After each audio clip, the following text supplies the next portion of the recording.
नमस्कार, current news में आपका स्वागत है। मैं हूं खुशहाल। इस सेगमेंट में हम उन खास और ज़रूरी खबरों की चर्चा करते हैं जो आपकी परीक्षा के लिहाज से बेहद अहम साबित हो सकती है। ये बीते हफ्ते की वो बड़ी खबरें होती हैं जिनके इर्द गिर्द आपकी परीक्षा के सवाल बनाए जा सकते हैं। आइए सबसे पहले हेडलाइंस पर डालते हैं नजर। निष्क्रिय इच्छा मृत्यु की प्रक्रिया आसान बनाने पर सुप्रीम कोर्ट सहमत। 2018 के एक फैसले में बनाई गई थी यह प्रक्रिया।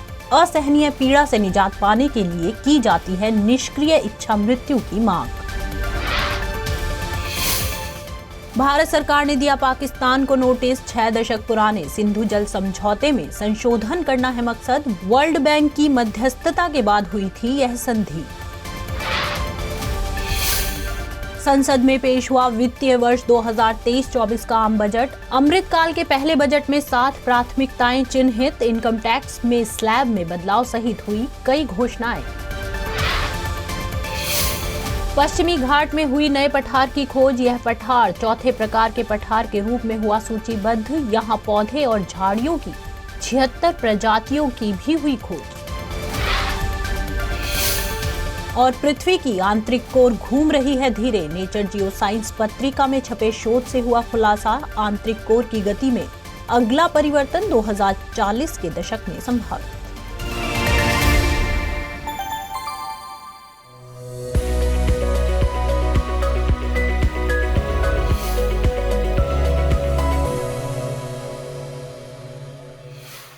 और अब खबरें विस्तार से। हाल ही में सुप्रीम कोर्ट ने देश में निष्क्रिय इच्छा मृत्यु की प्रक्रिया को आसान बनाने पर अपनी सहमति व्यक्त की है। यह सहमति 5 जजों की संवैधानिक पीठ ने Indian council for critical care medicine द्वारा दायर एक आवेदन पर विचार करने के दौरान दी है।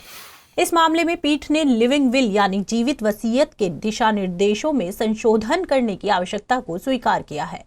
दरअसल इस आवेदन में कहा गया था कि मौजूदा दिशा निर्देश अव्यवहारिक हो गए हैं, इसलिए इसमें लिविंग विल या एडवांस मेडिकल डायरेक्टिव के दिशा निर्देशों में संशोधन की मांग की गई थी। बता दें कि सुप्रीम कोर्ट ने साल 2018 के अपने फैसले में माना था कि गरिमा के साथ मौत एक मौलिक अधिकार है। इसके साथ ही कोर्ट ने निष्क्रिय इच्छा मृत्यु और लिविंग विल को कानूनी तौर पर वैध ठहराया था। इसी फैसले में शीर्ष कोर्ट ने निष्क्रिय इच्छा मृत्यु और लिविंग विल के संदर्भ में दिशा निर्देश भी जारी किए थे। दिशा निर्देशों के मुताबिक 2 गवाहों और प्रथम श्रेणी के न्यायिक मजिस्ट्रेट की उपस्थिति में ही लिविंग विल बनाई जा सकती है। इन निर्देशों के संबंध में पीठ ने कहा था कि ये तब तक लागू रहेंगे जब तक कि संसद इस संदर्भ में कोई कानून नहीं बनाती है। अगर कोई व्यक्ति किसी लाइलाज बीमारी से असहनीय दर्द और पीड़ा की स्थिति में हो या फिर व्यक्ति लंबे समय से कोमा में हो तो इससे राहत पाने के लिए इच्छा मृत्यु की मांग की जाती है। ऐसी स्थिति में रिश्तेदारों की सहमति से डॉक्टर मरीज के जीवन रक्षक उपकरणों को बंद कर देते हैं। इसके बाद उसके जीवन का अंत हो जाता है। हालांकि कई लोग सक्रिय या निष्क्रिय इच्छा मृत्यु को हत्या मानते हैं। वहीं इच्छा मृत्यु के लिए लिखे गए एक लिखित कानूनी दस्तावेज को लिविंग विल या जीवित वसीयत कहते हैं। इसमें कोई मरीज पहले से यह निर्देश देता है कि मरणासन स्थिति में पहुंचने या सहमति न दे पाने की स्थिति में उसे किस तरह का इलाज दिया जाए। साथ ही इसमें अन्य चिकित्सा निर्णयों के लिए मरीज अपनी प्राथमिकताएं लिखता है, जैसे कि दर्द प्रबंधन या अंग दान। बीते दिनों भारत सरकार द्वारा पाकिस्तान को एक नोटिस जारी किया गया है। इसका मकसद 6 दशक पुरानी सिंधु जल समझौता संधि में संशोधन करना है। भारत का कहना है कि वह सिंधु जल संधि को अक्षरशः लागू करने के लिए प्रतिबद्ध है, लेकिन पाकिस्तान गंभीरता से इसका पालन नहीं कर रहा है। भारत ने इस नोटिस में पाकिस्तान को संधि के उल्लंघन पर अमल करने के लिए अंतर सरकारी वार्ता हेतु 90 दिन का समय दिया है। जानकारों के मुताबिक यह नोटिस 2 पनबिजली परियोजनाओं पर लंबे समय से चल रहे विवाद का नतीजा है। असल में भारत किशनगंगा और चिनाब नदी पर रनवे वाटर बिजली परियोजना लगा रहा था, जिस पर पाकिस्तान ने आपत्ति जताई थी। साथ ही साल 2015 की बैठक में परियोजना पर तकनीकी आपत्तियों की जांच के लिए पाकिस्तान ने एक तटस्थ विशेषज्ञ नियुक्त करने की मांग की थी, लेकिन अगले ही साल पाकिस्तान एक तरफा ढंग से इस मांग से पीछे हट गया। इसके बाद साल 2016 में पाकिस्तान ने विश्व बैंक से संपर्क किया और संधि के विवाद निवारण प्रावधानों के तहत मध्यस्थता न्यायालय के गठन की मांग की। भारत ने इस मामले पर आपत्ति जताने के साथ एक तटस्थ विशेषज्ञ की नियुक्ति के लिए एक अलग आवेदन दायर किया। बता दें कि तटस्थ विशेषज्ञ की नियुक्ति का प्रावधान 1960 की संधि में मौजूद है। साथ ही भारत ने तर्क दिया कि मध्यस्थता अदालत हेतु अनुरोध संधि के विवाद समाधान प्रावधान का उल्लंघन करता है। साल 2016 में उरी आतंकी हमले के बाद इस मामले को और भी हवा मिली, जिसके बाद भारत ने सिंधु जल संधि से बाहर निकलने की बात कही थी। इसी दौरान प्रधानमंत्री ने नियमित वार्ता स्थगित करते हुए कहा था कि रक्त और पानी एक साथ नहीं बह सकते हैं। इसके अलावा पाकिस्तान ने 2017 से 2022 तक स्थायी सिंधु आयोग की बैठकों में इस मुद्दे पर चर्चा करने से इनकार कर दिया था। हाल ही में पाकिस्तान की मांग पर विश्व बैंक ने इस पर कार्रवाई शुरू की है। आपको बता दें कि भारत और पाकिस्तान के बीच वर्ल्ड बैंक की मध्यस्थता में सिंधु जल संधि 1960 में संपन्न की गई थी। इसमें विश्व बैंक भी एक हस्ताक्षरकर्ता के रूप में मौजूद था। संधि के तहत पश्चिमी नदियों यानी झेलम, सिंध और चिनाब का नियंत्रण पाकिस्तान को दिया गया है। भारत को इन नदियों के बहते हुए पानी से बिजली बनाने का हक है, लेकिन पानी को रोकने या नदियों की धारा में बदलाव करने का हक नहीं है। वहीं पूर्वी नदियों रावी, सतलज और ब्यास का नियंत्रण भारत के हाथ में दिया गया है। भारत को इन नदियों पर प्रोजेक्ट वगैरह बनाने का हक है, जिन पर पाकिस्तान विरोध नहीं कर सकता है। बीते दिनों केंद्रीय वित्त मंत्री निर्मला सीतारमण ने संसद में वित्तीय वर्ष 2022-23 के लिए आर्थिक सर्वेक्षण पेश किया है। इसमें बीते वर्ष और आने वाले वर्षों में भारत के विकास, मुद्रास्फीति और बेरोजगारी आदि के लिए दृष्टिकोण प्रस्तुत किया गया है। सर्वेक्षण के मुताबिक महामारी के बाद से भारत की आर्थिक रिकवरी पूरी हो गई है। भारतीय अर्थव्यवस्था पूर्व महामारी के दौर की रफ्तार से बढ़ने की ओर अग्रसर है। आने वाले वित्तीय वर्ष 2023-24 में अर्थव्यवस्था के 6 से 6.8% की सीमा में बढ़ने की उम्मीद है। हालांकि यह अनुमानित विकास दर वित्तीय वर्ष 2021-22 की 8.7% और वित्तीय वर्ष 2022-23 की 7.0% की तुलना में कम है। सर्वेक्षण में वित्तीय वर्ष 2023-24 के लिए जीडीपी की विकास दर का 6.5% रहने का अनुमान लगाया गया है। साथ ही इसमें कहा गया है कि इस दौरान आर्थिक विकास की गति भी तेज रहेगी, क्योंकि वित्तीय वर्ष 2023-24 में कॉरपोरेट और बैंकिंग क्षेत्रों की बैलेंस शीट के मजबूत होने के साथ साथ भारत में पूंजीगत निवेश बढ़ने की उम्मीद है। हालांकि इसमें सीएडी यानी चालू खाते के घाटे को लेकर चिंता जाहिर की गई है। इस संदर्भ में कहा गया है कि वैश्विक स्तर पर कमोडिटी की कीमतों में बढ़ोतरी के कारण भारत का सीएडी बढ़ सकता है। साथ ही रिजर्व बैंक के हालिया आंकड़ों का हवाला देते हुए बताया गया है कि उच्च व्यापार अंतराल के कारण सीएडी अप्रैल-जून की अवधि के दौरान जीडीपी का 2.2% से सितंबर को समाप्त तिमाही में बढ़कर जीडीपी का 4.4% हो गया। हालांकि इसमें यह भी कहा गया कि वित्तीय वर्ष 2023-24 में धीमी मांग की वजह से वैश्विक कमोडिटी की कीमतों में कमी आएगी। इस वजह से भारत के सीएडी में भी सुधार होने की संभावना है। सर्वेक्षण के मुताबिक वित्तीय वर्ष 2022-23 के दौरान के आर्थिक विकास का मुख्य आधार निजी खपत और पूंजी निर्माण रहा है। केंद्र सरकार का चालू वित्तीय वर्ष के पहले 8 महीनों में पूंजीगत व्यय 63.4% तक बढ़ गया। घरेलू मुद्रास्फीति दर 6% से कम रही है। इस वजह से भारत में पूंजीगत प्रवाह बढ़ा है। वहीं खुदरा मुद्रास्फीति भी नवंबर 2022 में आरबीआई द्वारा निर्धारित लक्ष्यों के अंतर्गत थी। इसके अलावा अप्रैल से दिसंबर 2022 के दौरान भारतीय मुद्रा का प्रदर्शन अन्य उभरती बाजार अर्थव्यवस्थाओं के मुकाबले काफी बेहतर था। मोटे तौर पर कहा जाए तो सर्वेक्षण कहता है कि वित्तीय वर्ष 2022-23 में भारतीय अर्थव्यवस्था के करीब सभी क्षेत्र महामारी के प्रभाव से मुक्त हो चुके हैं। मौजूदा डॉलर के मानदंडों के मुताबिक भारत दुनिया की 5वीं सबसे बड़ी अर्थव्यवस्था है, जबकि पीपीपी यानी क्रय शक्ति समता के आधार पर भारत दुनिया की 3री सबसे बड़ी अर्थव्यवस्था है। तो वहीं आगामी मार्च में भारत की नॉमिनल जीडीपी का करीब 3.5 ट्रिलियन अमेरिकी डॉलर होने का अनुमान है। इसके साथ ही सर्वेक्षण बताता है कि आगामी वर्षों में भारत के जनसांख्यिकी लाभ और वार्षिक नॉमिनल जीडीपी की वृद्धि दर के औसतन करीब 10 से 12% रहने की उम्मीद है। वित्तीय वर्ष 2022-23 की दूसरी तिमाही में निजी खपत जीडीपी की 58.4% रही, जो वित्तीय वर्ष 2013-14 के बाद के सभी वर्षों की दूसरी तिमाही में सबसे ज्यादा है।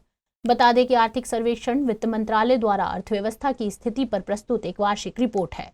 इसमें पिछले 1 साल में देश की आर्थिक प्रगति और प्रदर्शन का लेखा जोखा प्रस्तुत किया जाता है। आर्थिक सर्वेक्षण में अर्थव्यवस्था से जुड़े सभी मुख्य आंकड़े पेश किए जाते हैं। इसे आर्थिक मामलों के विभाग के आर्थिक प्रभाग द्वारा मुख्य आर्थिक सलाहकार के मार्गदर्शन में तैयार किया जाता है। पहला आर्थिक सर्वेक्षण साल 1950-51 में प्रस्तुत किया गया था। साल 1964 तक इसे बजट के साथ ही प्रस्तुत किया जाता था। इसके बाद अब इसे बजट पेश किए जाने के 1 दिन पहले प्रस्तुत किया जाता है। हाल ही में केंद्रीय वित्त मंत्री श्रीमती निर्मला सीतारमण ने वित्तीय वर्ष 2023-24 का आम बजट प्रस्तुत किया। अगले साल होने वाले आम चुनाव से पहले प्रस्तुत किया जाने वाला यह आखिरी पूर्ण बजट है। इस साल का बजट समावेशी विकास पर केंद्रित रहा।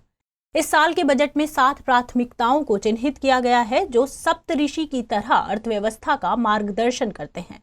समावेशी विकास, अंतिम व्यक्ति तक पहुंच, अवसंरचना विकास एवं निवेश, सामर्थ्य को प्रकट करना, हरित विकास, युवा शक्ति और वित्तीय क्षेत्र को सप्तऋषि में शामिल किया गया है।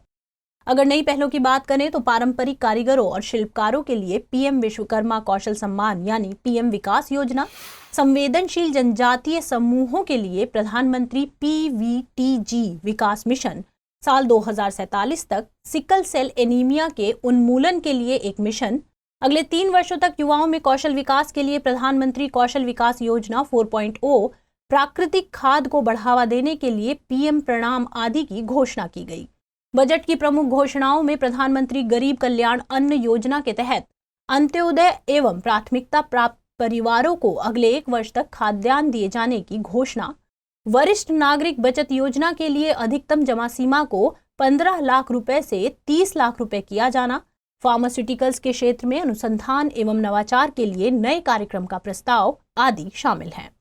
इसके साथ ही मेक एआई इन इंडिया और make AI work for India को बढ़ावा देने के लिए आर्टिफिशियल इंटेलिजेंस के 3 सेंटर बनाए जाने की भी घोषणा की गई। अन्य घोषणाओं की अगर बात करें तो मोटे अनाज यानी मिलेट्स को श्री अन्न नाम दिया जाना तथा सभी शहरों और कस्बों में सेप्टिक टैंकों और सीवरों की सफाई पूरी तरह से मशीनों से किए जाने की बात उल्लेखनीय है। अगर बजट में शामिल घाटों की बात करें तो राजकोषीय घाटा 2020-21 के बाद लगातार कम हुआ है और वर्तमान वित्तीय वर्ष के लिए जीडीपी का 5.9% अनुमानित है।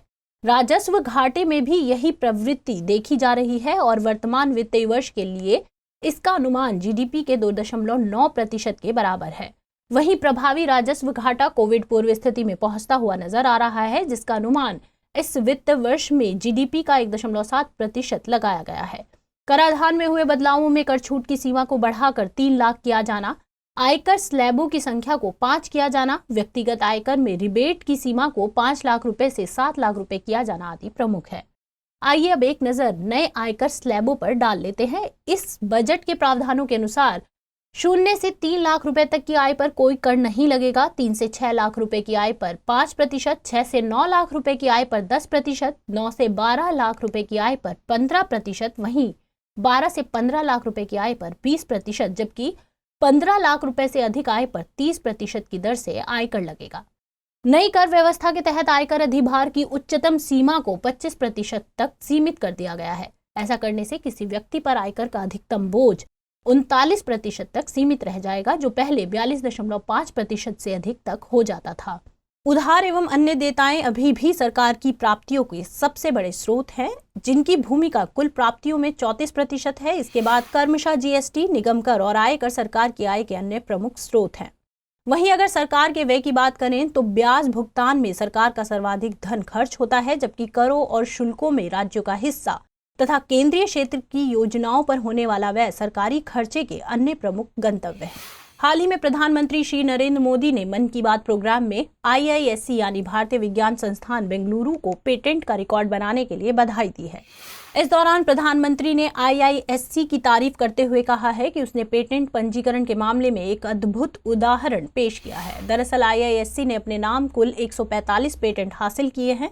यह आंकड़ा घरेलू स्तर पर अन्य के मुकाबले सबसे ज्यादा है।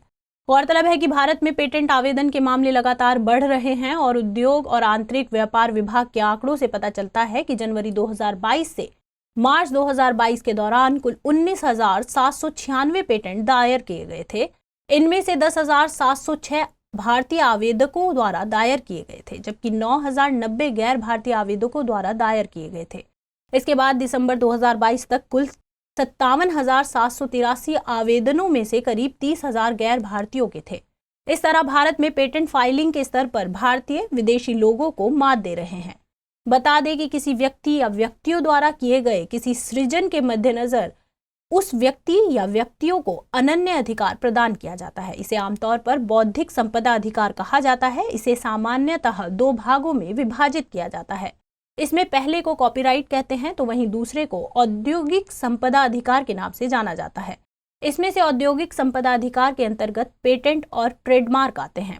भारत में ट्रेडमार्क अधिनियम 1999 के तहत पंजीकृत ट्रेडमार्क को सुरक्षा प्रदान की जाती है, जबकि पेटेंट के संदर्भ में पेटेंट अधिनियम 1970 लागू होता है। पेटेंट प्रणाली का प्रशासन पेटेंट डिजाइन, ट्रेडमार्क्स और भौगोलिक संकेत महानियंत्रक के अधीक्षण में होता है। इस अधिनियम में साल 2002 और 2005 में संशोधन किया गया था। ये संशोधन ट्रिप्स यानी trade related aspects of intellectual property rights के करार के तहत भारत के दायित्वों को निभाने के लिए किए गए थे। संशोधन के बाद उत्पाद पेटेंट खाद्य, फार्मास्यूटिकल और रसायन उत्पादों के लिए दिया जा रहा है। इस तरह भारत ने साल 2005 से दवाओं पर भी पेटेंट देना शुरू किया था। हाल ही में पश्चिमी घाट के ठाणे क्षेत्र में एक नए पठार की खोज की गई है। यह खोज ठाणे के मंजारा गांव में हुई है। इसे अघारकर रिसर्च इंस्टीट्यूट के वैज्ञानिकों द्वारा खोजा गया है। वैज्ञानिकों के मुताबिक यह कम ऊंचाई का बेसाल्ट पठार है। इसके बाद इसे चौथे प्रकार के पठार के रूप में सूचीबद्ध किया गया है। वैज्ञानिकों ने यहाँ पौधे और झाड़ियों की 76 प्रजातियों की भी खोज की है। खोजी गई प्रजातियों के बारे में कहा जा रहा है कि ये प्रजातियों के अस्तित्व पर जलवायु परिवर्तन के प्रभावों का पता लगाने में मददगार साबित हो सकती हैं। इस खुले और ज्यादातर शुष्क इलाके में पौधों का जीवित रहना एक महत्वपूर्ण विशेषता है, इसलिए इनका उपयोग अलग अलग पर्यावरणीय परिस्थितियों में पौधों के जीवित रहने के बारे में जानने के लिए किया जा सकता है। वैज्ञानिकों के मुताबिक वे यह भी पता लगाने की कोशिश कर रहे हैं कि प्रतिकूल वातावरण में पौधों के जीवित रहने में आनुवंशिकी क्या भूमिका निभाती है। अगर ऐसा कोई जीन है जो इन पौधों को जीवित रहने में मदद करता है तो इसका उपयोग फसलों के लिए किया जा सकता है। दरअसल ये पौधे चट्टानों के बीच उगे हुए हैं, इस वजह से इन्हें उगने के लिए सीमित मिट्टी ही मिल पाती है। मिट्टी की कमी से उनकी जल धारण क्षमता भी कम हो जाती है, इसलिए इन्हें अन्य प्रजातियों की तुलना में कठोर वातावरण का सामना करना पड़ता है। इससे उनकी पोषक उपलब्धता सीमित हो जाती है। बता दें कि पश्चिमी घाट 4 वैश्विक जैव विविधता हॉटस्पॉट्स में से एक है। इसका विस्तार अरब सागर तट के समानांतर करीब 1600 किलोमीटर की लंबाई में है। यह उत्तर में तापी नदी के मुहाने से गुजरात, महाराष्ट्र, गोवा, कर्नाटक, केरल और तमिलनाडु के कन्याकुमारी तक फैला हुआ है। महाराष्ट्र में इसे सह्याद्री के नाम से जाना जाता है। इसकी औसत ऊंचाई करीब 900 से 1600 मीटर है। यहाँ की प्रमुख चोटियां महाबलेश्वर, कलसुबाई और हरिश्चंद्र आदि हैं। गौरतलब है कि पश्चिमी घाट में अब तक केवल 3 प्रकार के पठार ही ज्ञात थे। इन्हें उच्च ऊंचाई वाले लेटराइट पठार, कम ऊंचाई वाले लेटराइट पठार और उच्च ऊंचाई वाले बेसाल्ट पठार के नाम से जाना जाता है। हाल ही में पृथ्वी की आंतरिक कोर के संदर्भ में एक अध्ययन प्रकाशित हुआ है। यह अध्ययन नेचर जियोसाइंस नामक पत्रिका में प्रकाशित किया गया है। इसमें पिछले 6 दशकों की भूकंपीय तरंगों का विश्लेषण किया गया है। विश्लेषण के मुताबिक पृथ्वी की आंतरिक कोर ने 1970 के दशक की शुरुआत में बाकी ग्रहों की तुलना में थोड़ा तेजी से घूमना शुरू किया था, लेकिन 2009 के आसपास पृथ्वी के साथ तालमेल बैठाने के क्रम में कोर के घूमने की गति धीमी हो गई। इसके बाद आंतरिक कोर की यह एक नकारात्मक प्रवृत्ति रही है। इसका मतलब है कि आंतरिक कोर अब पृथ्वी की सतह की तुलना में धीमी गति से घूम रही है। शोधकर्ताओं ने अनुमान लगाया है कि आंतरिक कोर की गति में अगला परिवर्तन साल 2040 के दशक के मध्य में हो सकता है। हालांकि इस अध्ययन के संदर्भ में दुनिया के अन्य विशेषज्ञों ने इसके निष्कर्षों के बारे में सावधानी बरतने की बात कही है।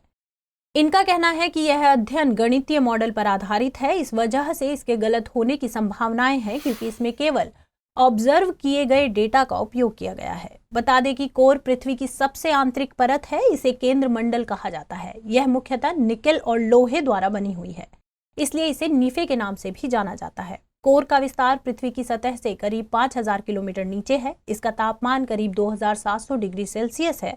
साथ ही इसका बाहरी भाग तरल और आंतरिक भाग ठोस अवस्था में है।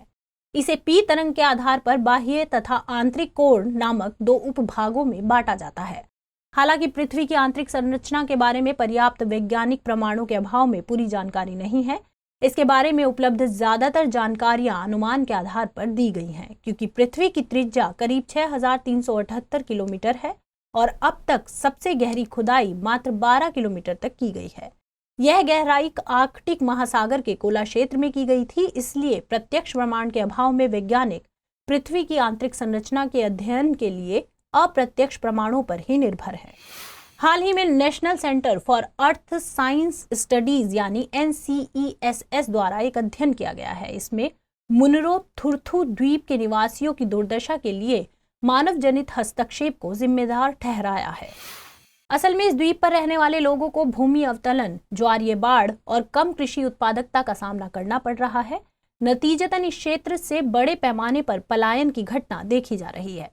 अध्ययन के मुताबिक मुनरो थुरथु क्षेत्र में लगभग 39%, जबकि पेरिंगलम और चेरिया काडावू द्वीपों के क्षेत्र में क्रमशः 12% और 47% की कमी दर्ज की गई है।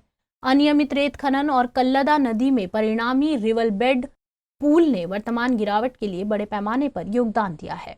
शोध में अत्यधिक संवेदनशील तटीय पारिस्थितिकी तंत्र की रक्षा के लिए उपयुक्त रणनीतियों की मांग की गई है। यह मूल भू आकृतिक स्थिति को पुनः प्राप्त करने के लिए रिवर्स लैंडस्केपिंग का प्रस्ताव करता है। अध्ययन का कहना है कि अष्टमुडी झील और कल्लदा नदी से रेत खनन को नियंत्रित करने के लिए सख्त नियामक उपाय अपनाए जाने चाहिए। साथ ही द्वीप में मौजूदा निर्माण विधियों को नई इंजीनियरिंग तकनीकों से बदला जाना चाहिए। इसके अलावा शोध में गहरी घाटियों को समाप्त करने के लिए कृत्रिम अवसादन प्रक्रिया अपनाने की बात कही गई है। आपको बता दें कि मुनरो थुरथु केरल के कोल्लम जिले के अष्टमुडी झील और कल्लदा नदी के संगम पर स्थित एक अंतर्देशीय द्वीप समूह है। इसका नाम त्रावणकोर की पूर्व रियासत के निवासी कर्नल जॉन मुनरो के सम्मान में रखा गया था। यह लगभग 13.4 किलोमीटर क्षेत्रफल वाले 8 छोटे द्वीपों का एक समूह है। इस द्वीप को केरल का डूबता द्वीप भी कहा जाता है। इन दिनों पश्चिम बंगाल के सुंदरबन में स्थित जातर देउल मंदिर एक खतरे का सामना कर रहा है। पिछले कुछ सालों से इस पर जलवायु परिवर्तन का प्रभाव देखा जा रहा है। विशेष रूप से हवा की लवणता में वृद्धि धीरे धीरे मंदिर की बाहरी दीवार को नष्ट कर रही है। हालांकि ASI यानी आर्कियोलॉजिकल सर्वे ऑफ इंडिया ने इसके जीर्णोद्धार और संरक्षण योजना की बात कही है।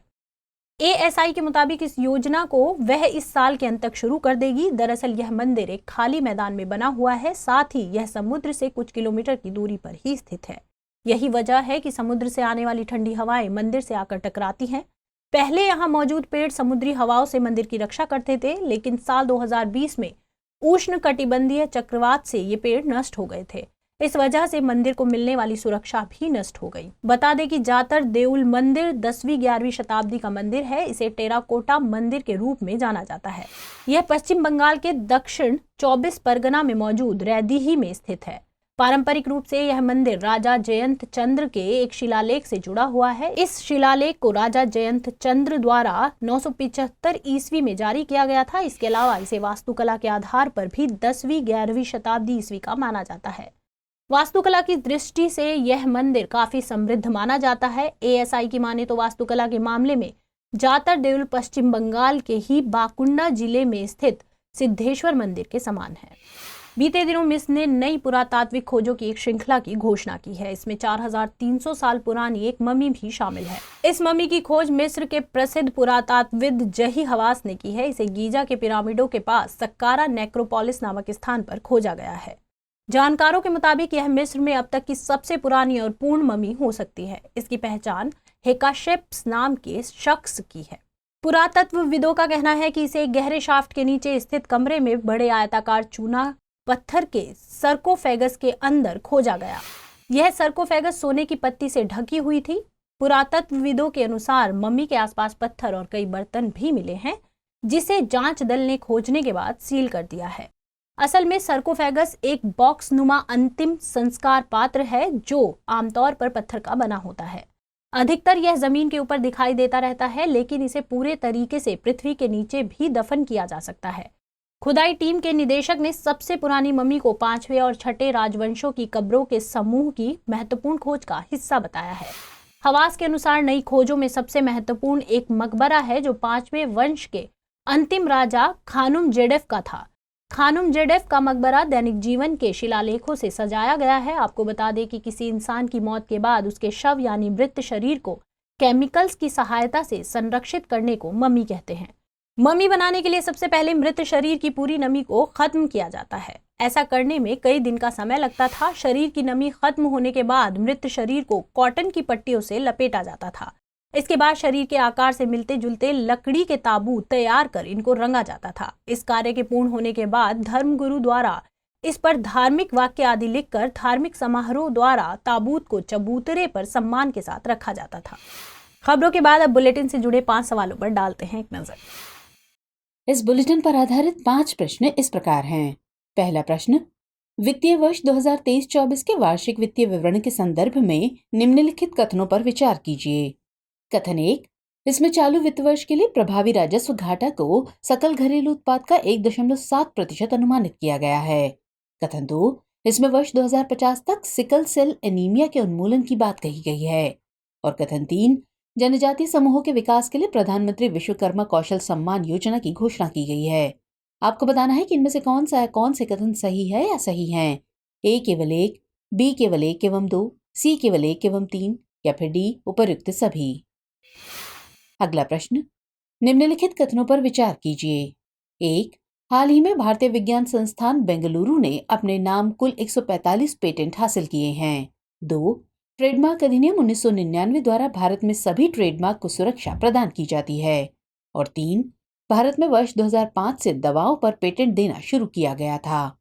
आपको बताना है कि इनमें से कौन से कथन गलत है या गलत है। ए केवल 1, बी केवल 2, सी केवल 1 एवं 2 या फिर डी केवल 2 एवं 3।